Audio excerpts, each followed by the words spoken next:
रविवार 30 नोव्हेंबरला कोल्हापुरात एक अत्यंत धक्कादायक आणि संतापजनक घटना घडली आहे। त्यामुळे संपूर्ण कोल्हापुरात संतापाची लाट उसळली आहे। पाचगाव परिसरात राहणाऱ्या एका 7 वर्षीय बालिकेवर एका नराधमाने अतिप्रसंग केल्याचा प्रकार उघडकीस आलाय। कत्यायनी गिरगाव रोड जवळ घडलेल्या या अमानुष कृत्याने मानवतेला काळीमा फासलाय।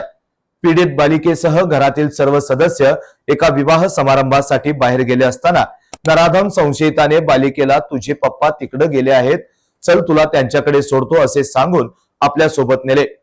कत्यायनी मंदिराकडे रस्त्यावर एका निर्जन स्थळी उसाच्या शेतात नेऊन त्याने या निष्पाप जीवावर अतिप्रसंग केला। भेदरलेल्या बालिकेने आरडाओरड सुरू करताच या संशयित नराधमाने तिचा फ्रॉक तिच्या तोंडात कोंबला। जर याबाबत कोणाला सांगितलं तर तुझ्या वडिलांना ठार मारेल अशी धमकीही त्याने दिली।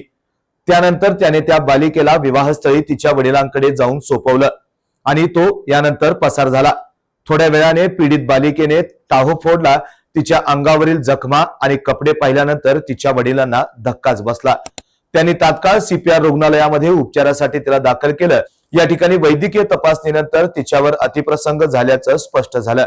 दरम्यान पोलिसांनी तत्परता दाखवत 28 वर्षीय नराधम संशयित विकास आनंदा कांबळे याला ताब्यात घेतलंय। मात्र या घटनेने प्रचंड संताप व्यक्त केला जातोय। सोशल मीडियावर संशयिताला कठोरात कठोर शिक्षा व्हावी अशी मागणी केली जात आहे। एका 7 वर्षाच्या निष्पाप कळीवर झालेला हा अतिप्रसंग केवळ एक गुन्हा नाही तर समाजाच्या सामूहिक विवेकबुद्धीवर झालेला हल्ला आहे। आपण अशा समाजात राहतो जिथे आपल्या चिमुकल्या सुरक्षित नाहीत। या घटनेने पुन्हा एकदा प्रश्न उभा केला आहे, कधी थांबणार असे सैतानी कृत्य।